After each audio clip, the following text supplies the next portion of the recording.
Hello and welcome to another Excel demo with Rich Kerr. In this scenario, we're going to take a look at the aggregate function. In fact, this is another look at it. This is our part 2 of the aggregate conversation. Here we want to take a look at the fact that the aggregate function can assist you if you have data that might contain an error. Notice my data set where there's no values in row 12. And you know that with a traditional average function, if you have no source data, you get the divide by zero error.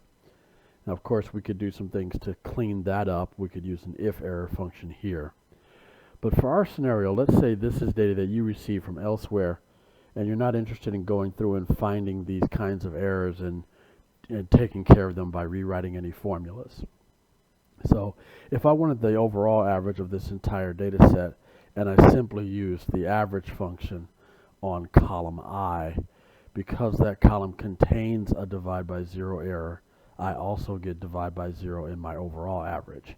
So let's use aggregate instead. We'll say equals aggregate, and the type of aggregate function that I want is an average, so that's value 1 for the first argument, comma, and then we want to indicate the way we like the aggregate function to behave. In this case, I want to ignore hidden rows and error values. I'm going to do both. You can see I could choose just hidden rows or just error values as well as some other options.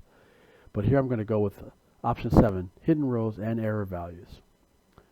Okay, so it's going to ignore that divide by zero error, and my array of numbers will be column I. I'll just use the entire column and then close paren. So we now have a valid result rather than a divide by zero error. And because we chose to ignore hidden rows and error values, let's suppose I wanted to filter this data for a given manager. So I'm going to hit the drop down arrow and choose Creed as the value, and then of course the average changes because it's ignoring not only that error message from that row, but it's ignoring anything that's not visible. It's only doing an average of the visible values. And in fact, if I were to select those cells, you can see down in the auto calculate region at the bottom that the average is 508.28. So it's doing a bit of rounding there. So we can match that.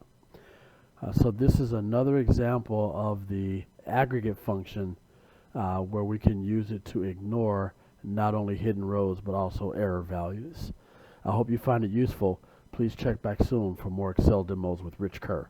Have a productive day.